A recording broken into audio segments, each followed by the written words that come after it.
అందరికీ నమస్కారం అండి. తెలుగు స్టోరీస్ లైబ్రరీకి మీ అందరికీ స్వాగతం.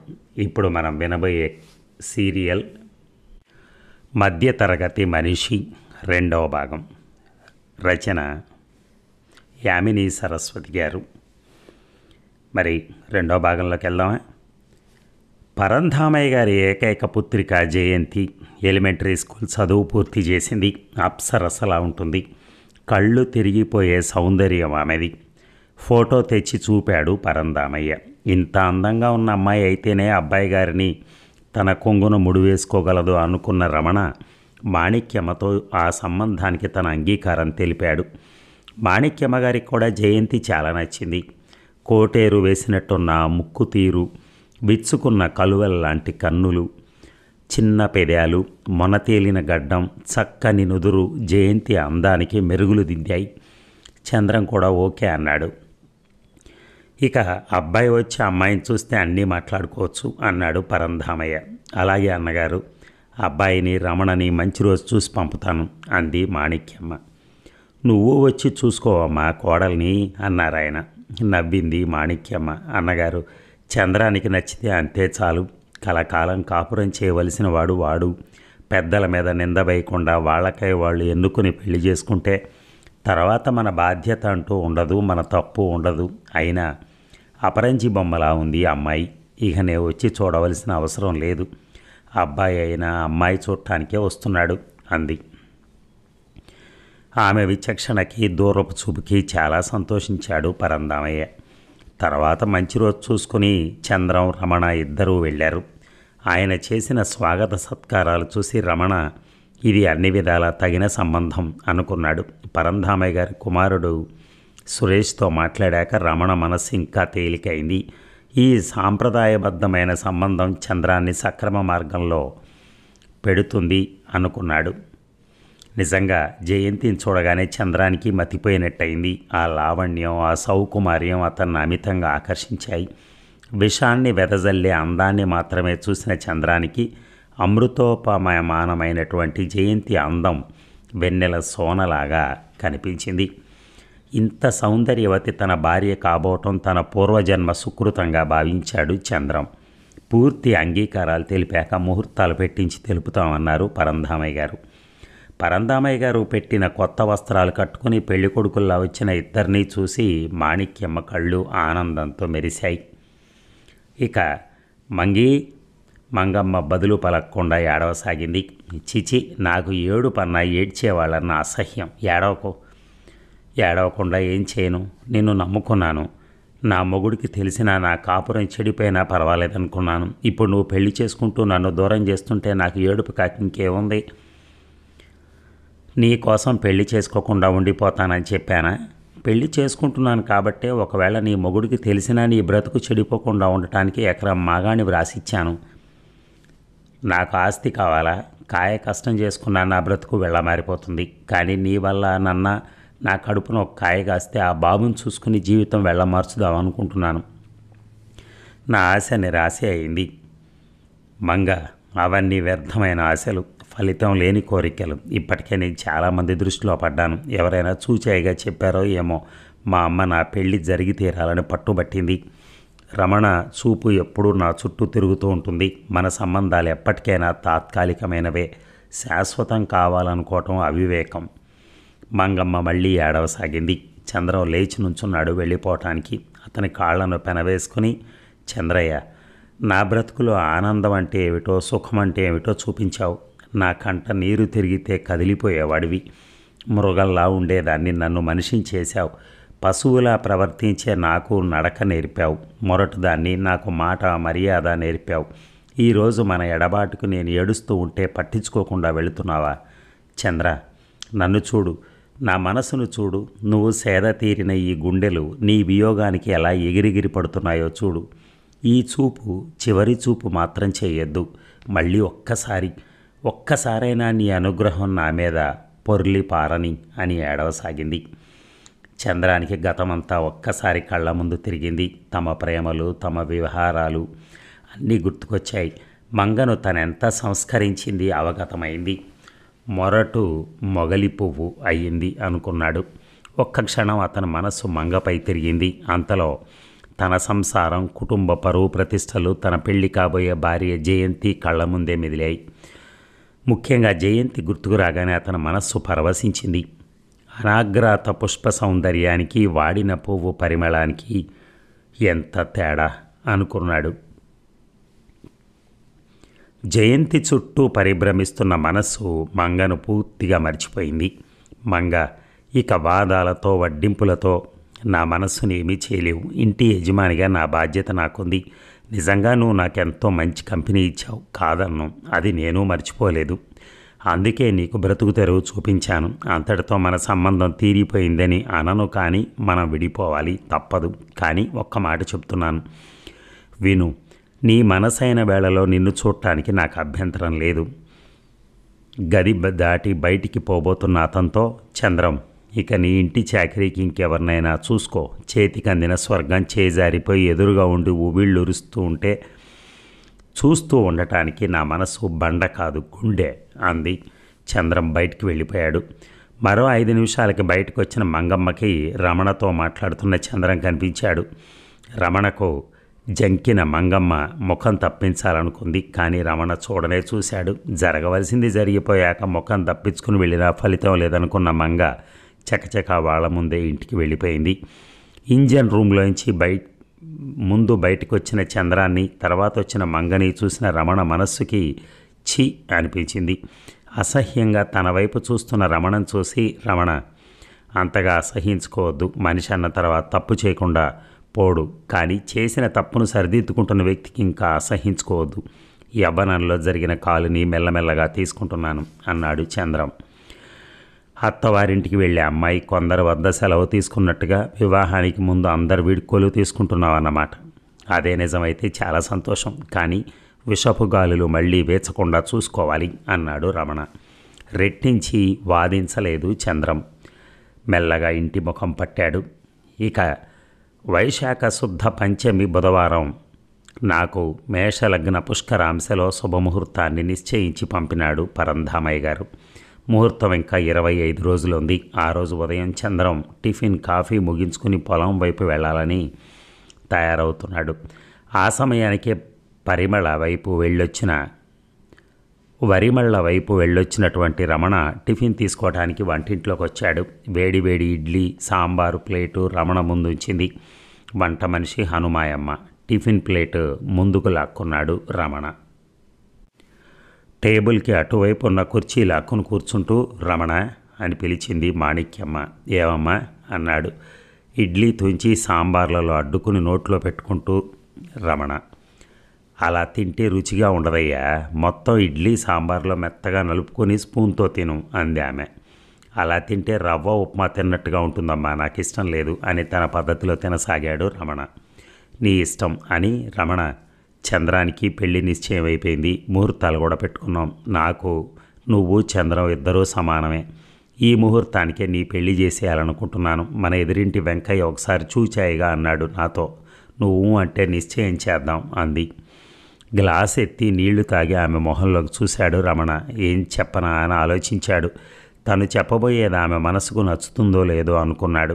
అయినా ఎప్పటికైనా ఇది చెప్పవలసిందే, కాదంటే ఇంకొన్నాళ్ళు జరుగుతుంది. ఇప్పుడు ఈమె అడిగింది. ఇంతకంటే మంచి అవకాశం మళ్ళీ రాదేమో అనుకుని చెప్పబోయాడు. సరిగ్గా అదే సమయానికి అటుగా వచ్చిన విశాల కళ్ళతో ఏదో సైగ చేసింది. అది చూసిన రమణ మౌనం వహించాడు.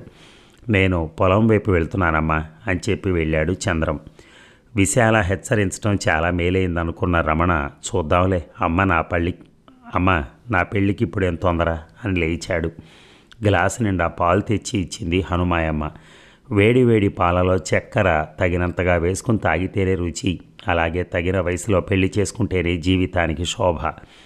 నా ఉద్దేశంలో మీ ముగ్గురు పెళ్ళిళ్ళు ఒకేసారి జరపాలనుంది, కానీ విశాలకే తగిన సంబంధం రాలేదు అంది మాణిక్యమ్మ. రేపు చెప్తాలే అమ్మా అని వెళ్ళిపోయాడు రమణ. ఇక సాయంకాలం 5 గంటల సమయం. నారింజ తోటలో మోటబావి గట్టున కూర్చునుంది విశాల. కాళ్ళు రెండు దగ్గరగా ముడుచుకుని మోకాళ్ళపై తల అంచుకుని బావిలోకి చూస్తూ ఓ చేత్తో మెల్లమెల్లగా ఒక్కొక్క గులకరాయి నీటిలోకి విసురుతూ వాటి వలన ఏర్పడే వలయాన్ని చూస్తూ అవి క్రమంగా నీటిలో కలిసిపోవటాన్ని పరిశీలిస్తూ అతని కోసం ఎదురు చూడసాగింది. దాదాపు 5 నిమిషాల సేపు విశాలనే పరిశీలనగా చూస్తున్న రమణకి ఆమె మనస్సులో సమస్య ఎంత బలమైన వలయాల్ని సృష్టిస్తుందో అర్థమైంది. విశాల త్రుళ్ళిపడింది. విశాల రమణను చూసి తృప్తిగా నిట్టూర్చింది. కూర్చో అంది సాలోచనగా. విశాల సమయం వచ్చేసింది. మన మనస్సులో ఇన్నాళ్లుగా పేరుకుపోయిన ప్రేమ ఇప్పుడు బహిర్గతం కావాలి అన్నాడు తలకు చుట్టుకున్న గుడ్డను విదిల్చి భుజం మీద వేసుకుని కూర్చుంటూ. నవ్వింది విశాల. రమణ, ఈ పెళ్ళికి మా అమ్మ ఒప్పుకోదేమో అనే భయం ఉంది నాకు. నీకు అన్నయ్యకి ఉన్న స్నేహం వల్ల, ఇద్దరి మధ్య ఉన్న ఆప్యాయత అనురాగాల వల్ల అన్నయ్య ఒప్పుకుంటాడు. అన్నయ్య అమ్మను ఒప్పించగలడా అంది నిశితంగా విశాల ముఖంలోకి చూసి. ఇప్పుడు నేను అడగదలుచుకున్నది అది కాదు విశాల. ఎవరో ఒప్పుకున్నా ఎవరో ఒప్పుకోకున్నా నన్ను పెళ్లి చేసుకునే ధైర్యం ఉందా నీకు? ఇప్పుడిప్పుడే ఈ సమస్య రాదని, ఇంకొన్నాళ్ళు జరిగాక ఈ ప్రసక్తి వస్తే అప్పటికల్లా నువ్వు మేజర్ అయితే మనం తెగించి పెళ్లి చేసుకున్నా ఏ అభ్యంతరము ఉండదని అనుకున్నాను అన్నాడు రమణ. దిగ్భ్రాంతై చూసింది విశాల. ఇంతవరకు ఆమె మనసులో మధుర ప్రణయము, మధుర బృందావనాలు, తీపి కలలు, తీయనైన అనుభవాలపై మక్కువ ఉంది. అంతేగాని భయంకరమైన అభ్యంతరాలు, త్యాగాలు, ఎదిరింపులు లేవు. ఈ మాటలు వినగానే ఆలోచనలో పడింది విశాల. నీవింకా మైనర్వి. ఇంకో 6 నెలలు దాటితే కానీ నువ్వు మేజర్వి కావు. అంతదాకా నీకు నీ వాటా ఆస్తిపై హక్కు మాట అలా ఉంచి నేను నిన్ను మోసగించి పెళ్లి చేసుకున్నానని కేసు పెడితే మన పెళ్ళి చెల్లదు. పైగా నేను జైలు పాలవుతాను. భయంగా చూసింది విశాల. ఎందుకలా నన్ను భయపెడతావు రమణ? అసలు మన పెళ్ళికి అభ్యంతరాలు వచ్చినప్పటి మాట కదా. అమ్మ అన్నయ్య చెప్తే అంగీకరిస్తుంది. ఆమె భయానికి, ఆమె ఆలోచన సరళికి నవ్వొచ్చింది రమణకి. ఏదైనా అభ్యంతరం అంటూ చెప్తే చంద్రమే చెప్పాలి. మీ అమ్మకి కూతురు గడప దాటకుండా ఇంట్లో ఉండటమే అంగీకారం అవుతుంది. కూతురుకు వచ్చిన సంబంధం చేయటం ఆమెకి ఇష్టమే.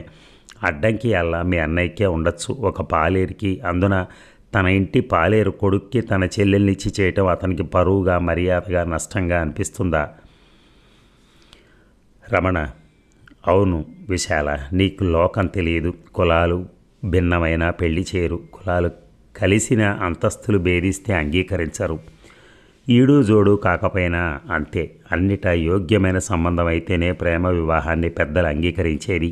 అది వాళ్ళు చూసి చేసే సంబంధాలైతే ఎన్ని లోపాలున్నా పర్వాలేదు. ఈ లోకం తీరే అంత ఆవేశంగా అన్నాడు రమణ.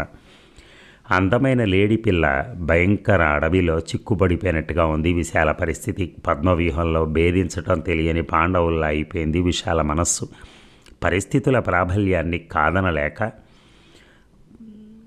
విషమంగా మారుతున్న పరిస్థితులను చూసి ఆమె మనస్సు చికాకు పాలైపోయింది. అగమ్యమైనటువంటి స్థితిలో ఏదీ తోచక దుఃఖించసాగింది విశాల. మనకిప్పుడు ఒకటే మార్గం, అన్నిటికీ మౌనం వహించటం అంతే. వాదించి ఎవ్వళ్ళని ఒప్పించలేం. రమణ, నేను అమ్మతో మాట్లాడతాను. ఆమె అంగీకరిస్తే అన్నయ్య ఎదిరించలేడు నిట్టూర్చాడు చంద్రం. చిరుచీకట్లకే ప్రాధాన్యం కల్పిస్తూ లోకబాంధవుడు అస్తగిరి వాటుకి నైట్ డ్యూటీకి వెళ్ళబోతున్నాడు. డ్యూటీ మారి రావలసిన చంద్రుడు ఇంకా రాలేదు. విశాల లేచి ఇంటి ముఖం పట్టింది. తోట అంతా ఒక్కసారి తిరిగి రావాలనిపించి కదిలాడు రమణ. ఇక తోటకంతా తిరిగి రమణ ఇంటికి వెళ్ళేసరికి ఎవరో 2 కొత్త వ్యక్తులు కనిపించారు. రమణ కనిపించగానే, రా రమణ, వీళ్ళు నీకోసమే వచ్చారు అన్నాడు చంద్రం. పుట్టి బుద్ధి తెలిసిన నాటి నుంచి తన వారంటూ ఎవరూ లేరు. ఇప్పుడు వీళ్ళెవరా అని ఆలోచించి ఏదైనా పెళ్లి సంబంధమేమో అనుకుని వాళ్ళ మొహాల్లోకి చూశాడు. ఆ అబ్బాయికి 16 ఏళ్ల వయసు ఉంటుంది. ఆ స్త్రీ వయసు దాదాపు 40 ఉంటుంది. ఆమె అతన్ని చూసి బాబు రమణ అని ఆప్యాయంగా పిలిచింది. ఆమె పిలుపులో ద్రవిస్తున్న ఆప్యాయతకి, ఆ ప్రసన్నతకి మాతృప్రేమ అంటే ఏమిటో ఎరగని రమణ చెల్లించిపోయాడు. అమ్మా, అప్రయత్నంగా అతను పిలిచిన పిలుపుకి ఆమెలోని మాతృత్వం అనురాగాన్ని వర్షించింది. నాయన, వీడు నీ తమ్ముడు గోపాల్. మీ నాన్నగారు నన్ను పెళ్లి చేసుకునేసరికి నువ్వు పుట్టనే లేదు. అక్కయ్య చనిపోయినప్పుడు కూడా నేను ఇక్కడికి రాలేదు. అసలు నేను ఆయన భార్యననే విషయం ఈ ఊళ్ళోనే తెలియదు. భద్రాచలం యాత్రకొచ్చిన మీ నాన్నగారు గోదావరిలో కాలు జారి మునిగిపోతున్న నన్ను రక్షించారు. ప్రాణదానం చేసిన వాడే ప్రాణపతి అన్న అభిప్రాయంతో మా నాన్నగారు శ్రీరాముడి కళ్యాణం వెంటనే మా పెళ్ళి జరిపించారు. తండ్రికి ఒక్కగానొక్క కూతుర్ని కావటం, భర్తకి ఇక్కడ మరో భార్య ఉండటంతో ఆయన నన్ను కాపురానికి తీసుకురాలేదు. అప్పుడప్పుడు వచ్చి వెళ్తూ ఉండేవారు. వీడు పుట్టినప్పుడు వచ్చారు ఆయన, అంతే, మళ్ళీ రాలేదు. అక్కడ మా నాన్నగారు చనిపోవటంతో నేను ఒంటరిదాన్ని అయిపోయాను. జీవితం అంతా గడిచిపోయాక పొద్దువారే ఈ సమయంలో నేను అత్తవారి ఊరు వెతుక్కుంటూ భర్త ఇంటికొచ్చాను. కానీ నా దౌర్భాగ్యం నన్ను ఇంకా వెన్నాడుతూనే ఉంది. భర్త ఆశ్రయం కోరి వచ్చిన నాకు భర్తే దూరం అయ్యాడు. ఆమె దుఃఖాన్ని చూసి చలించిపోయారంతా. రమణకంతా అగమ్యగోచరంగా ఉంది. అర్థమయ్యి కాకుండా ఉంది. అంతా నిశ్శబ్దంగా ఉన్నారు. వెంట తెచ్చుకున్న సూట్ కేసు తెరిచి ఒక గ్రూప్ ఫోటో అందించింది ఆమె. అందులో శివయ్య, ఆమె, ఒక నెలల పసిబాబు ఉన్నారు. గోపిని దగ్గరికి తీసుకుని తలనిమురుతూ ఉండిపోయాడు రమణ. తనిప్పుడు ఏకాకి కాదు, తనకు తమ్ముడున్నాడు, తనకో తల్లి ఉంది ఆదరించడానికి, ఆప్యాయత చూపటానికి, పెద్దరికం నెరపటానికి ఆమె ఉంది. భగవంతుడు తనపై దయ చూపాడు అనుకున్నాడు రమణ. ఇక ఊరు ముందుకొచ్చినటువంటి రమణయ్యను పలకరించాడు పక్క పొలం పరశురామయ్య. ఏ రమణయ్య, పొలం బెరగబండింది, ధాన్యలక్ష్మి నీ ఇంట తాండవం ఆడుతోంది, భగవంతుడు దయ చూశాడు, కొడుకు పుట్టాడు. తన ఆలోచనలో తను మునిగిపోయి గతాన్నంతా నెమరేసుకుంటున్న రమణయ్య ఆ పలకరింపుకు లిక్కిపడ్డాడు. ఒక్కసారిగా స్మృతిలోకి వచ్చినట్టయి అవునయ్యా అవును అన్నాడు యథాలాపంగా. మా నోళ్ళంతా తీపి చేయాలి, నీ పిసిని కొట్టుతాను, ఇక మానుకో. అబ్బాయి పెళ్ళప్పుడు ఒక్కరినైనా పిలవకుండా పెళ్లి చేశావు, నీ పెళ్ళి అంతే. ఇప్పుడైనా నలుగురిని పిలిచి విందు చెయ్యి. మనకి ఏదైనా శుభం కలిగితే ఏడుపు కొట్టు వాళ్ళ దృష్టి పోకుండా ఉండాలంటే ఈ విందులు వినోదాలు ఏర్పాటు చేశారు పూర్వీకులు. మన ఇంటి తిని మనల్ని చూసి ఏడ్చిపోరు కదా ఎవరైనా. బాగా చెప్పావు పరశురామయ్య, తప్పకుండా బారసాల బ్రహ్మాండంగా జరిపిస్తాను. పెళ్లి పందిరంతా వేయించి బాజా భజంత్రీలను పిలిపించి నరసరావుపేట నుంచి డ్యాన్స్ వాళ్ళని పిలిపించి డప్పులు మోయింపించి మందుతో విందు చేస్తాను.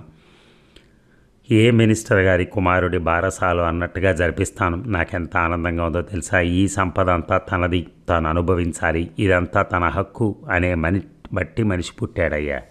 వాడి సొమ్ము వాడి బారసాలకు ఖర్చు చేయనా అని విసవిస నడిచిపోతున్న రమణయ్యను చూసి అతని మాటలకు నివ్వెరపోయిన పరశురామయ్య అలాగే నుంచుండిపోయాడు. ఇక రమణయ్య ఇంటికొచ్చాడు. ఆసరికి అబ్బాయిని లాలీలో పడుకోబెట్టి రాధ వద్ద ఉండి పడక సరిచేస్తోంది ఆయా. నేరుగా లాలీ వద్దకు వెళ్ళాడు రమణయ్య. అబ్బాయిని చూడగానే అతని కళ్ళు మెరిశాయి. బొద్దుగా నల్లని జుత్తుతో పసిడి ఛాయతో బంగారు ముద్దలా మెరిసిపోతున్నాడు కుర్రవాడు. ఆ బుల్లి పెదాలని ముద్దు పెట్టుకోవాలని, ఆ చిన్నారి చేతులను అందుకుని తనకు ఆసరాగా ఉంచుకోవాలని అనిపించింది రమణయ్యకి. జీవితంలో ఒడిదుడుకులనే లోనై కష్టాలనే తన భాగంగా స్వీకరించిన రమణయ్యకు వాడి పుట్టుక మండు వేసవిలో తొలకరిలా అనిపించింది. చేతులు చాచి వాడిని తాకబోయిన రమణయ్యను చూసి ఆగండి బాబు, కాళ్ళు చేతులు కడుక్కొని రండి, బయట నుంచి వచ్చి అలాగే పిల్లల్ని తాకూడదు అంది. అప్పుడే రాధ గదిలోంచి బయటకు వచ్చిన ఆయా. దేశంలోంచి దాన్ని తరిమేయాలని చూస్తూ ఉంటే ఇంకా ఎక్కడుందమ్మా ఆచారం అని. కానీ ఈ 10 రోజులు మీరు ఆడినట్టే ఆడాలిగా అని పెరట్లోకి వెళ్ళిపోయాడు రమణయ్య. కాళ్ళు శుభ్రంగా కడుక్కొచ్చిన రమణయ్య ఉయ్యాల వద్ద నుంచున్నాడు. ఆయన మనస్సు ఆనందంతో ఊగిపోతోంది. తన బ్రతుక్కొక చుక్కానిలాగా అంధకార బంధురమైన తన జీవితంలో వేగు చుక్కలాగా కనిపించాడు వాడు. వాడిని ఏ పేరుతో పిలుచుకోవాలా అని ఆలోచించాడో క్షణంసేపు. తన తండ్రి పేరు, తాత పేరు స్ఫురించాయి ఆయనకి. వాళ్ళంతా పాలేళ్లుగా జీవితం సాగించారు. వీడు, ఈ చిన్నబాబు మోతుబరి రైతు రమణయ్య తమ్ముని కొడుకు. ఆ తమ్ముడు MA చదువుకున్నాడు. వీళ్ళ హోదాగా తగినట్టుగా బతకాలి వీడు. పేరులో ఏముందనుకోవచ్చు, కానీ పేరులోనే ఒక్కొక్క మనిషి అదృష్టం బయటపడుతుంది. మంచి పేరు చూసి పెట్టాలనుకున్నాడు రమణయ్య. వెళ్ళి వంటింట్లో తనకై తానే వడ్డించుకుని అలవాటు ప్రకారం పచ్చటి మెతుకులు తిరిగిపోవాలని తయారై లాలీ వద్దకొచ్చి, ఒరే బాబు, పచ్చడి మెతుకులు తిని నీకు పసిడి పలుకులు దాచుతున్నానురా బాబు, మా బ్రతుకులో బంగారు పంట పండించాలరా నువ్వు అనుకుని ఆనందంతో తిరిగిన కన్నీళ్లను తుడుచుకుని కండువా భుజంపై వేసుకుని తిరిగి నేను పొలం వెళ్తున్నానమ్మా అని కేకేసి వెళ్ళిపోయాడు రమణయ్య. దారిలో పోస్ట్ ఆఫీస్కి వెళ్ళి తమ్ముడికి టెలిగ్రామ్ ఇచ్చి చెప్పి వెళ్ళాడు. తిరిగి అతని ఆలోచనలు అతన్ని ఆక్రమించాయి. ఇక విశాల ఆశ్చర్యంగా కేక వేసింది మాణిక్యమ్మ. అమ్మ, తల్లివి నువ్వే ఇంతగా ఆశ్చర్యపోతే ఇతరులు ఏమంటారో ఆలోచించు. నేనేం కాని పని చేయలేదు, చేయబోను. మన వంశానికి గౌరవానికి హాని కలిగించే పని నేను ఎప్పుడూ చేయను. నేను బోషయ్య గారి కూతుర్ని. రమణ ఈ ఇంట్లో ఒకడుగా పెరిగాడు. మేము ముగ్గురం కలిసి చదువుకున్నాం, కలిసి తిరిగాం. అతని ఇంటి మనిషిగా మెసిలాడు. ఎవరూ రమణని పరాయ వ్యక్తిగా భావించరు. నచ్చిన పెళ్లి చేయటం మనకి నన్నిచ్చి పెళ్లి చేయటం మనకు పరువు తక్కువ కాదు, మర్యాద నష్టం అంతకంటే కాదు. ఇంకెందుకమ్మా నీ అభ్యంతరం? మాణిక్యమ్మ కళ్ళల్లో నీళ్లు తిరిగాయి. కన్నీళ్లు బయట చెంగుతో ఒత్తుకుని అంది విశాల. నీకింకా చిన్నతనం వదలలేదమ్మా. ఈ లోకంలో మన తిండి తిని మన బట్ట కట్టుకున్నా మనం ఈ లోకానికి వెరవాలమ్మా. ఈ సంఘం ఎవరు? అంతా మనమే కదా అనొచ్చు. తప్పు చేసిన వారిపై విసిరే రాళ్లలో మనది ఒకటవుతుంది తప్ప, అయ్యో మనం ఈ తప్పు చేసామని ఎవరు ఆలోచించరు విశాల. గొంగళిలో తింటూ వెంట్రుకలు లెక్క పెడతారమ్మా జనులు. నా మాట విను. రమణపై ఆశ వదులుకో. అతను మన కులం వాడైనా మన పాలేరు. అతనికి ముందు వెనక అంటూ ఎవరూ లేరు. సవతి తల్లి తమ్ముడు ఎప్పటికీ అతని వారు కాలేరు. ఇంత ఐశ్వర్యం ఉంది నీకు, అలాంటి దిక్కులేని వాడికి ఎలా ఇవ్వగలని చెప్పు? విశాల ఏదో చెప్పబోయింది. అంతవరకు వాళ్ళ మాటలు వింటున్న చంద్రం తల్లి ముందుకొచ్చాడు. అన్నయ్యను చూడగానే క్షణకాలం ఒక మెరుపులా తోచింది విశాల మనసులో. కానీ అన్నయ్య ముఖబింబంలో అతని మనోభావాలు బాగా ప్రతిఫలిస్తున్నాయి. వాటిని చదవగానే ఆమె ఆశ నిరాశ అయింది. విశాల ఆ పిలుపే ఆమె నవనాడుల్ని కృంగదీసింది. అమ్మ చెప్పిన దానికి అంగీకరించు, వాదించకు. అమ్మ కంటే నువ్వు నేను ఎక్కువ తెలిసిన వాళ్ళం కాదు. నాన్నగారి పరువు మర్యాదలకు తగ్గట్టుగా నడుచుకోవటం అమ్మకు బాగా తెలుసు. ఆమె మనసును గాయపరచడం మనకు శ్రేయస్కరం కాదు. పెద్దవాళ్ళ కంటే మనం తెలిసిన వాళ్ళమేం కాదు. వాదించకు, ఊరికే అమ్మ చెప్పినట్టుగా విను. అమ్మను అర్థం చేసుకో, పరిస్థితులు అర్థమవుతాయి. అన్నయ్య ఏడవకమ్మా. చెల్లెలి కంటినీరు చూసి ఏ అన్నా సహించలేడు. నాన్నగారు ఉంటే ఎలా చేసేవారో నాకు తెలియదు, కానీ అమ్మ నాన్నగారి మనసును బట్టి నడుస్తుంది. నేను అంతే. ఇక నువ్వు అలాగే నడుచుకోవాలి. రమణను ప్రేమించానంటావు. ప్రేమంటే ఏమిటమ్మా విశాల? అతనితో కలిసిమెలిసి తిరిగావు, ఆడుకున్నావు, చదువుకున్నావు. అతడంటే ఆకర్షణ పెరిగింది, అంతేనా? అదే నా చెల్లి ప్రేమంటే. ఇంకా నీ మనసే బాగా వికసించలేదు. 16-17 సంవత్సరాల అమ్మాయికి ఏది ఏమిటో ఏం తెలుసమ్మా? చెప్పకు, నాకంతా తెలుసు. నేనేమీ తెలియని వాణ్ణి కాను. అది నెరవేరేది కాదు. ఇక అతన్ని మర్చిపో. చంద్రం ఇంకేమీ అనకుండా వినకుండా వెళ్ళిపోయాడు. దుఃఖంతో, అవమానంతో, నిరాశతో ఏడుస్తూ ఉండిపోయింది విశాల పాలిటికి విశాలను వదిలేసి వెళ్ళిపోయింది మాణిక్యమ్మ. ఇక ఈ సంఘటన జరిగిన 5 రోజుల తర్వాత ఒకరోజు సాయంత్రం రమణను నిలవేసింది మాణిక్యమ్మ. చంద్రం పెళ్ళికి కావలసిన వస్తువులు సమకూర్చడంలోనూ, ఇంటికి వెళ్ళవేయించడం లాంటి పనులతోనూ, చంద్రానికి కావలసిన దుస్తులు కుట్టించడంలోనూ తీరిక లేక అతను మళ్ళీ మాణిక్యమ్మకు చిక్కలేదు మాట్లాడటానికి. పట్నం నుంచి తెచ్చిన సరుకుల్ని సరుకుల కొట్లో పెట్టించి మొహం గడుక్కుని వచ్చి వంటింట్లో పాలు తాగుతున్న రమణను చూసి, రమణ, ఆ వెంకయ్య మళ్ళీ మనిషిని పంపాడు. నువ్వు ఒక మాట చెప్తే నేను అతనితో మాట్లాడతాను అంది. రమణ మనస్సు స్తంభించిపోయినట్టయింది ఆ మాటతో. ఏం జవాబు చెప్పాలా అని అనుకున్నాడు. ఇంతకీ నువ్వు సరోజను చూసావా? తల ఊపాడు రమణ. నా చాదస్తం కాకపోతే ఇంటి ముందు ఇంటిలో ఉన్న అమ్మాయిని చూసావా అని అడగడం ఏమిటి? ఇంతకీ నచ్చిందా? జవాబు చెప్పలేదు. నచ్చకపోవటానికి దానికి ఏమన్నా కన్నొంకర కాలొంకర నలుప బొమ్మలా ఉంటుంది. చూస్తే కళ్ళు తిప్పుకోబుద్ధి కాదు, అంత బాగా ఉంటుంది. మన దరిద్రం కొద్దీ మనకు నచ్చకపోతే ఏం చేయగలం? గుటకలు మింగాడు రమణ. పాలు త్రాగటం ముగించి గ్లాస్ కింద పెట్టాడు. అంతలో వచ్చాడు చంద్రం. రమణను చూసి సరుకులన్నీ తెచ్చావా అని అడిగాడు. ఇంకేమీ అవసరం లేదు కదా. టైలర్ గుడ్డలన్నీ కుట్టాడా? అమ్మ, సరుకులన్నీ తయారుగా ఉన్నాయా? పిండి వంటలన్నీ తయారు చేయించాను. ఇంకా లడ్డు, మైసూరు పాక్, జిలేబీ చేయించాలి. అవి ఇప్పుడే వద్దులే అమ్మ. పెళ్ళి నుంచి తిరిగి రాగానే చేయిద్దాం. ఎలాగూ మరులు పెళ్ళికి 4-5 రోజులు వ్యవధి ఉంటుంది కదా అన్నాడు రమణ. అవునమ్మా, అలాగే చేయిద్దాం అన్నాడు చంద్రం. సరే, మీ ఇష్టం అని. చూడరా చంద్రం, నీ పెళ్లిలోనే వీడి పెళ్ళి ముగిద్దామంటే అనకుండా ఉన్నాడు. మన వెంకయ్య పదే కబురు పంపుతున్నాడు. వీడేమో ఉలకడు పలకడు. ఏం చేయాలో? ఆ మాటలకి రమణ తలంచుకున్నాడు. రమణ తలెత్తి చూశాడు రమణ. నీకు అభ్యంతరం ఏమిటి? నాకిప్పుడే పెళ్ళి అవసరం లేదు. ఎందుకు? నాకు ఓ తమ్ముడున్నాడు, ఓ తల్లి ఉంది. వాళ్ళ బాధ్యత అంతా నాపైనే ఉంది. తమ్ముడిని చదివించాలి. నాకంటూ ఒక ఇల్లు, కొంత పొలం సంపాదించుకోవాలి. నేను ఒక మనిషిని అనిపించుకోవాలి. సాటివారిలో పాలేరు కొడుగ్గా కాకుండా సమానుడిగా ఎంచుకోవాలి. అప్పుడే పెళ్లి చేసుకుంటాను. ఆ మాటలు విని కలుక్కుమంది మాణిక్యమ్మ. చంద్రం గుండెలో సూటిగా నాటుకున్నాయి ఆ మాటలు. రమణ, ఎంత వాడివయ్యావు బాబు, సంతోషం. నీవు నీ వ్యక్తిత్వాన్ని నిలుపుకుంటానంటే మేం కాదంటావా? ఏదో నిన్ను నా పిల్లలతో పాటు పెంచాను కాబట్టి నిన్ను ఒక ఇంటివాడిని చేయాలని, ఆ బాధ్యత అంతా నాదేనని పిచ్చిగా అనుకున్నాను. బాగా చెప్పావు బాబు. నీకు ఒక ఇల్లుండాలి, నీకు సొంత పొలం ఉండాలి. నిజమే, ఎన్నాళ్ళు ఇలా ఉండిపోతావు? ఈ ఇంట్లోనే ఇల్లిచ్చి, ఈ భూమిలోనే పొలం ఇచ్చి నిన్ను నా ఇంట్లో కంట్లో నిలుపుకుందామని పేరాశపడ్డాను. కానీ నాది దురాశ అని అర్థమైంది ఇప్పుడు. నీ ఇష్టం, వెళ్ళిపో బాబు, కాదంటానికి మేమెవరం.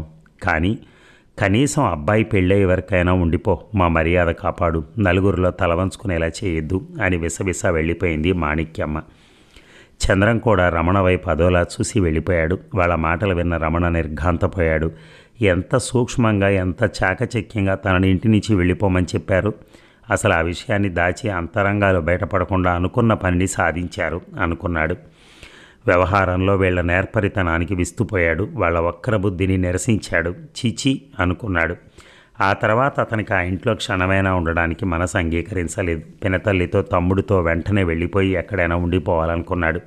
కానీ ఇన్నేళ్లు తనను పోషించి ఇంతవాణ్ణి చేసిన ఆ కుటుంబంలో ఒక్కగానొక్క అబ్బాయికి మరో 10 రోజుల్లో కళ్యాణం జరగబోతోంది. ఈ సమయంలో తన ఇంటి నుంచి వెళ్ళిపోతే గ్రామంలో తప్పకుండా అలజడి బయలుదేరుతుంది. నలుగురు 4 విధాలా అనుకుంటారు. అదో రకంగా అవమానం వాళ్ళకి. వాళ్ళ కుచితం వాళ్ళకే ఉండని తను ఎందుకు పలువురు దృష్టిలో పలచనైపోవాలి?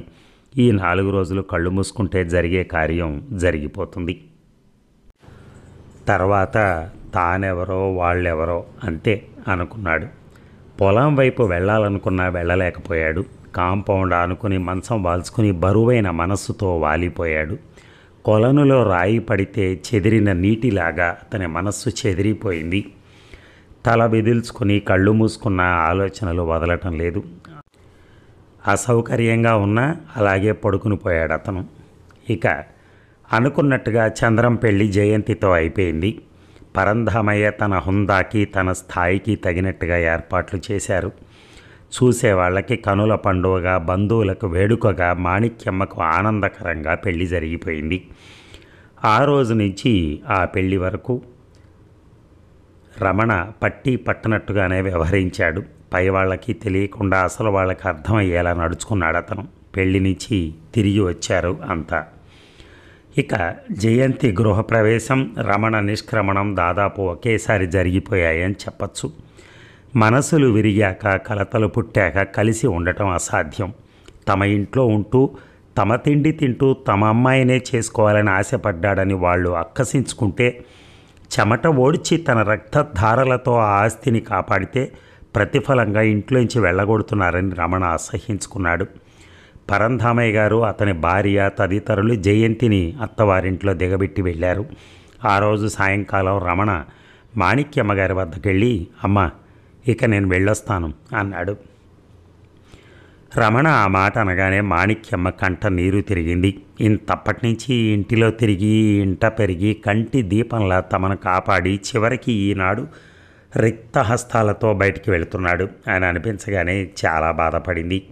ఆమె ఆ ఆవేశంలో, వద్దు రమణ, నువ్వు వెళ్ళొద్దు, నీకు విషయాలనిచ్చి పెళ్లి చేస్తాను, ఇక్కడే ఉండిపో, మీరిద్దరూ కలిసిమెలిసి నా కంటి ముందుంటారు, అంతే చాలు అందామా అనిపించింది. కానీ తనను తాను నిగ్రహించుకొని, కాస్త ఇల్లు అది చూసుకుని వెళ్దుగానిలే రమణ అంది. ఇల్లు చూసుకున్నానమ్మా. కరణం గారిని అడిగి ఊరికి ఆ చివర 5 సెంట్ల స్థలంలో పాక వేసుకోవటానికి అనుమతి తీసుకున్నాను. కనీసం అది వేసుకునేదాకైనా ఉండరాదా? అమ్మా చాలు, ఇంకా నా బాబు ఇక్కడుండి మీకు, మీ సంసారానికి సేవ చేస్తూ ఉండనవసరం లేదమ్మా. మీరు వాడిని కాదని వెలుపలకు నెడుతున్నా ఆప్యాయతను, అనురాగాన్ని చూపటానికి నేనున్నానమ్మా. ఇంకేం చెప్పకండి, మేము వెళుతున్నాం అంది. అంతవరకు వాళ్ళ సంభాషణ వింటున్న రామలక్ష్మి. మాణిక్యమ్మ మొహం మాడిపోయింది. అంత నిష్ఠూరంగా అనొద్దమ్మా, మేమే వెళ్ళిపోమంటలేదు తన్ని. తను తన సంసారం అంటూ రమణే వెళ్ళిపోతున్నాడు, నేనేం చేయగలను చెప్పు అని మెడలోంచి 3 పేటల గొలుసు తీసి, ఇదిగో రమణ, ఈ బంగారు గొలుసు తీసుకో, ఇది నీకు ఈ అమ్మాయి ఇవ్వగలిగిన కానుక, నీ కాబోయే భార్యకు నా కానుక అంది కన్నీళ్లతో. రమణ మొహంలో నరాలు బిగుసుకున్నాయి. ఆ ఇవ్వదలిచినదేదో ఆనాడే ఇవ్వచ్చు కదా, అంటే ఇక నుంచి తను ఆ ఇంటికి కానీ వాళ్ళు తన ఇంటికి కానీ రారన్న మాటే కదా. కనీసం పెళ్ళికి కూడా వచ్చేటట్లేరు. అలాంటి వారి సొమ్ము తనకెందుకు? అది కానుకట, కానుక. తను ఒకరి దయాధర్మాలపై ఆశపడి జీవించేవాడు కాదు అనుకుని తను నిగ్రహించుకుంటూ, ఉంచండమ్మా, నాకిప్పుడు కానుకలతో అవసరమే ఉంది. అంతగా అవసరమైన రోజు నేను వస్తాను, మీరిస్తారు అన్నాడు లౌక్యంగా. నివ్వెరపోయింది మాణిక్యమ్మ. ఆమె మనస్సు గాయపడింది. అది అవమానంగా కూడా భావించింది. కానీ ఏమంటానికి ఆమెకు నోరు పెగల్లేదు. సెలవమ్మ అని కదలబోతున్న రమణని, రామలక్ష్మిని చూస్తూ అలాగే నిల్చుండిపోయింది. రమణ చంద్రం వద్దకు వెళ్ళేసరికి అతను జయంతి కూర్చుని కులాసగా కబుర్లు చెప్పుకుంటూ టిఫిన్ తింటున్నారు. అది చూసి రమణ వెనుతిరిగి వెళ్ళపోయాడు. రా రమణ అని పిలిచాడు చంద్రం. జయంతి, ఇతను రమణ. బహుశా ఇతని గురించి వినే ఉంటావు, చూసి కూడా ఉంటావు. ఇతను నాకు తమ్ముళ్ళు లాంటివాడు. ఇతనే లేకపోతే నాన్నగారు పోయాక ఇంతటి పొలాన్ని అజమాయిషీ చేసుకోలేకపోయేవాడిని. రమణ ఏమీ మాట్లాడలేదు. జయంతి అతన్ని చూస్తూ ఉండిపోయింది. ఏ రమణ ఇలా వచ్చావు అడిగాడు చంద్రం. నేను వెళ్ళిపోతున్నాను. ఎందుకు? ఆశ్చర్యంగా అడిగాడు అతను.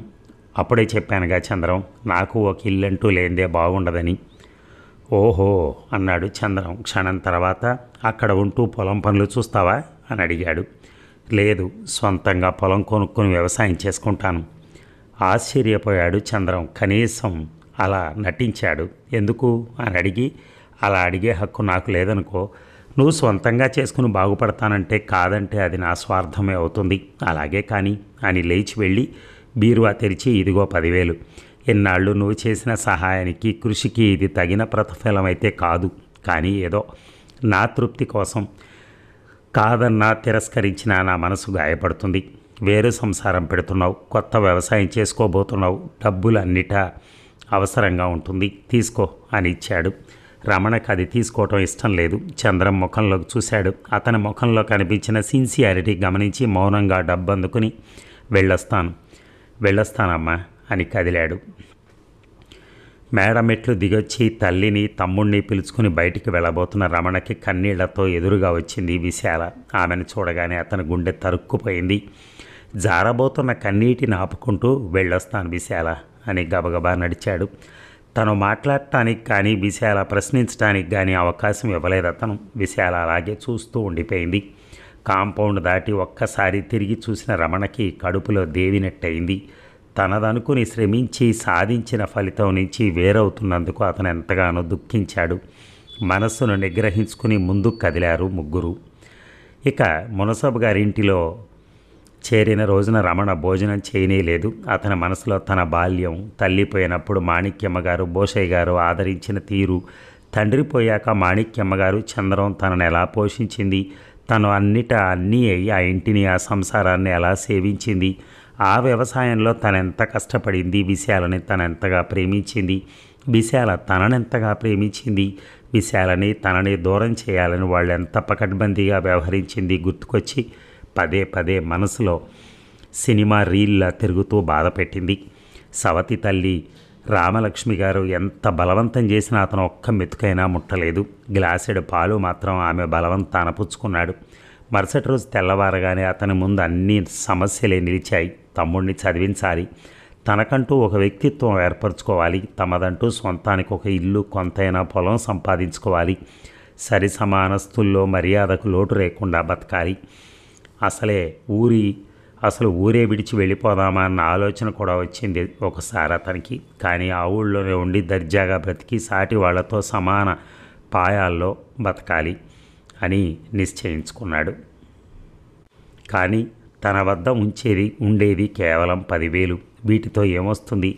ఎంత హీనంగా అనుకున్నా ఇంటికి 1000 రూపాయలైనా అవుతుంది. చుట్టూ ఇటుకలతో గోడలు నిర్మించి పైన గడ్డితో కప్పుకున్నా అవుతుంది. మిగిలిన దాంతో పొలమే కొనగలడా? తమ్ముడినే చదివిస్తాడా? కుటుంబాన్నే పోషిస్తాడా? ఆలోచనలతో అతని మనస్సు వేడెక్కిపోయింది. కళ్ళు మూసుకుని దీర్ఘంగా నిట్టూర్చి కణతలు రుద్దుకున్నాడు. అంతవరకు అదంతా మౌనంగా గమనిస్తున్న రామలక్ష్మికి అతని ఆలోచన, అతని ఆవేదన అర్థమయ్యాయి. మాతృప్రేమ ఆమెను నిలవనీయలేదు. బాబు రమణ అని ప్రేమగా పిలిచింది. తలెత్తి చూశాడు తల్లి వైపు. ఎందుకు బాబు అంత ఆలోచన? ఆ ఇంటి నుంచి వచ్చేసామేనని బాధపడుతున్నావా? ఆదరణ, ఆప్యాయత లోపించిన చోట ఉండటం కష్టం బాబు. గడప దాటి వచ్చి మంచి పని చేశావు. అతనేదో అనబోయాడు. ఉండు నన్ను చెప్పని. నీ విషయం నాకంతా తెలుసు, మంగమ్మ చెప్పింది. వాళ్ళ తీరే అంతటా అవసరమైన నాళ్ళు స్వార్థానికి వాడుకోవటం, అవసరం తిరగానే తృణమో పణమో ఇచ్చి పంపటం అంతేనట. అయినా మనమేం బతకలేమా? అమ్మా, నీ ఆలోచన అంతా గ్రహించాను బాబు. వాళ్ళు 10,000 ఇచ్చారట కదా. నా వద్ద మీ నాన్నగారు చేయించిన నగ కట్టుంది, మా నాన్నగారి ఆస్తి, అమ్మగా వచ్చిన డబ్బు కొంత ఉంది. అదంతా తీసుకో, నీ తమ్ముడిని చదివించు, కుటుంబాన్ని వృద్ధిలోకి తీసుకునిరా. అమ్మ, అంతకంటే అతనికి ఇంకేం అనలేకపోయాడు. ఆనందంతో అతని కళ్ళు మెలమెల మెరిశాయి. పరువుగా బ్రతికే మార్గం కనిపిస్తోంది. తను మట్టి నుంచి బంగారాన్ని పిండగలడు. అసలు తను అడుగు పెడితే చాలు భూమి ఇదిగో ఇదిగో అంటూ విరగ పండుతుంది. కళ్ళు మూసుకుంటే తెరిచేలోగా తను ధనాన్ని వర్షింపజేస్తాడు అనుకున్నాడు అతను. మరుసటి రోజు కరణం గారిని పిలుచుకుని వెళ్ళి పట్టణంలో నగలన్నీ అమ్మేసి డబ్బు పట్టుకొచ్చాడు. రామలక్ష్మి గారు చేతికి 2 గాజులు, మెడలో ఒంటిపేట గొలుసు మాత్రం ఉంచుకుని బంగారం అంతా ఇచ్చేసింది. ఆ డబ్బు, తన డబ్బు అంతా తల్లి చేతికిచ్చాడు రమణ. జ్యేష్ఠ శుద్ధంలో మంచి రోజు చూసి తను కొన్న ఇంటి స్థలంలో ఇంటి పని ప్రారంభించాడు రమణ. అప్పుడప్పుడే ఎడ్లు అవసరం లేదనుకున్నాడు. ముందు కానీ ఇంటి పనికి మన్ను తోలడానికి, రాళ్ళు ఇటుక చేర్చుకోవటానికి బాడుగ వారిపై ఆధారపడి ఖర్చు చేసుకునే కంటే ఎడ్లు కొనటమే మేలనుకుని 1000 రూపాయలు పోసి మంచి జత కొన్నాడు. బండి కొన్నాడు. ఇంకా అవసరమైన సామాను కొన్నాడు. తను తిరుగుతూ పనిచేస్తూ తను లేనప్పుడు తల్లిని తమ్ముడిని పనికి పురమాయిస్తూ జ్యేష్ఠ బహుళ దశమికల్లా ఇల్లు తయారు చేసుకుని ఆనాడే చేరిపోయాడు రమణ. ఇంట్లో చేరిన సాయంకాలం తన ఇంటిని, ఇంటి చుట్టూ కాంపౌండ్గా నాటుకున్న కంచెని చూసుకున్న రమణకు మనస్సు శాంతించింది. ఇది తమ ఇల్లు. తను ఇప్పుడు గృహస్థు. తనకంటూ ఇల్లుంది, తల్లి ఉంది, తమ్ముడున్నాడు. తనిప్పుడు బికారి కాడు, ఈ ఏకాకి కాడు. తననెవరూ వేలెత్తి చూపలేరు. కంచె చుట్టూ తిరిగి చెక్కల గేటు మూసి ముందు ఇంట్లోకి వచ్చాడు రమణ. గడ్డితో కప్పిన వసారా, అది దాటగానే హాలు, తర్వాత మధ్య ఇల్లు, మళ్ళీ గది. ఆ చివర గడప దాటగానే ఆగ్నేయ దిశను వంటకై చుట్టిళ్ళు. అతనికి ఎంతో తృప్తిగా ఉంది. అది మేడ కాకపోవచ్చు కానీ తన సొంత ఇల్లు అనుకున్నాడు. కొడుకు మొహంలో తారట్లాడుతున్న ఆనందాన్ని, తృప్తిని చూసి వీడికి పట్టుదల ఎక్కువ, దేన్నైనా సాధించగలడు, కార్యశూరుడు వీడు. చల్లని నీడలో గోపికి ఏం భయం లేదు అనుకుంది రామలక్ష్మి. ఇక ఖరీఫ్ సీజన్కి పనులు ప్రారంభం కాబోతున్నాయి. పొలాలకు నారుమళ్ళకి పెంట తోలుతున్నారు అందరూ. ముమ్మరంగా సాగుతున్నాయి వ్యవసాయం పనులు. చంద్రం వాళ్ళ ఇంటి నుంచి బయటకు వచ్చిన క్షణం నుంచి రమణ ఏది మంచి పొలమో, ఎవరు అమ్మజూపుతున్నారో శ్రద్ధగా విచారిస్తూనే ఉన్నాడు. మంచి నీటి వసతి ఉండి బాగా పండే పొలం అయితే కాస్త ధర పెట్టినా పర్వాలేదనే ఉద్దేశంలో ఉన్నాడు. ఆ రోజు ఉదయమే పిలిపించాడు మునసబు చలమయ్య. అతనికి బోలెడంత ఆస్తుంది, కానీ అతని 3 కొడుకులు సోమరులే. ఒకడు చూసి రమ్మంటే కాల్చొచ్చే రకం. ఇంకొకడికి రాజకీయాలు తప్ప మరొకటి పట్టదు. ఎప్పుడూ తాలూకా చుట్టూ తిరుగుతూ ఉంటాడు. మరొకడు పేకాట భక్తుడు. ఆట రంజుగా ఉండడానికి మాంసం, మధిర అవసరం వాడికి. ఇది చేరాక మగువ లేకుండా మజా ఉండదనే సిద్ధాంతం వాడిది. ప్రాయం మళ్ళుతున్న వయసులో ఉద్యోగ ధర్మం నిర్వహించడమే కష్టంగా ఉంది చలమయ్యకి. ఇక ఆ స్థితిలో అతడు వ్యవసాయం ఏం చేయగలడు?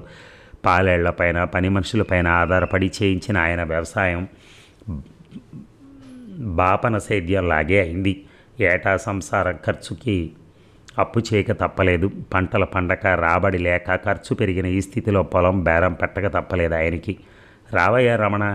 తను కూర్చున్న అరుగు మీదనే కంబళి మీద చోటు చూపించాడు మునసబు. సాటి కులస్థుడు, గ్రామోద్యోగి, మోతుబరి రైతు తనకు తనతో సమానంగా స్థలమిస్తున్నాడు. రమ్మని గౌరవిస్తున్నాడు. ఉదయించే సూర్యుడు తను, చల్లబడుతున్న సాయంకాలం సూర్యుడు ఆయన కావచ్చు, కానీ మాడిపోయే మధ్యాహ్నం సూర్యుడు కూడా తనను సమానంగా ఆహ్వానించే రోజు అట్టే దూరంలో లేదనుకున్నాడు రమణ. నమస్కారం చేసి కూర్చున్నాడు రమణ. ఇంట్లో రేడియో అందమే ఆనందం అన్న ఘంటసాల పాట మధురంగా వినిపిస్తోంది. నువ్వేదో పొలం కొనాలని ప్రయత్నంలో ఉన్నావట కదా. అలా అయితే నేను తూర్పు వైపు పొలం అమ్ముతున్నాను. ఒకే చోట 12 ఎకరాల పొలం. నువ్వు బాగా కష్టించి పనిచేసేవాడివి. అదైతే నీ కోరినట్టు పండుతుంది. నాలాంటి చేతగాని వాడికి, మా అబ్బాయిలాంటి వెధవలకి అది నపుంసకుడి చేతిలో రంభ. నువ్వైతే అందులో బంగారాన్ని పండిస్తావని నేరుగా వ్యవహారంలోకి దిగాడు చలమయ్య. గొంతుకేదో అడ్డం పడ్డట్టు అయింది అతనికి. తానేదో కాస్తో కూస్తో పొలం కొనాలనుకున్నాడు, కానీ అంత పొలం తోగలడా అనుకున్న రమణ, అవునండి కొనాలనుకుంటున్నాను అన్నాడు. అయితే నేను ఓ మాట చెప్తా విను. నా వద్ద బేరసారాలుండవు. నేను లోకం నాడి తెలిసిన వాడిని. పొలం ధరలు ఎలా ఉన్నాయో ఎరుగుదును. నా పొలం ఎంత చేస్తుందో కూడా తెలుసు అని ఆగి 60,000 ఇచ్చేయి అన్నాడు చలమయ్య. రమణ ఆశ్చర్యపోయాడు. నిజానికి అది కారు చవక. సరైన పోషణ ఉండి బాగా చూసుకుని పండిస్తే ఎకరం 8,000కు తక్కువ పలకదు. పైగా రెండో కారు కూడా పంట కాలువకు నీళ్ళు ఇస్తామంటున్నారు అనుకున్నాడు. మీకు తెలియంది కాదు, నా వద్ద అంత డబ్బెక్కడిది. ఏదో 2-3 ఎకరాలు కొనాలనే ఉద్దేశంలో ఉన్నాను అన్నాడు రమణ. ఆ విషయం నాకు తెలుసయ్యా రమణ. నీ వద్ద అంత ఉండదని నాకు తెలుసు. అందుకే సగం ధర ఇప్పుడు ఇచ్చేయి, మిగతా మొత్తం 3 ఏళ్లలో రూపాయి వడ్డీతో తీర్చేయి అన్నాడు చలమయ్య. ఆయన మాట కాదనేందుకు వీలు లేకపోయింది రమణకి.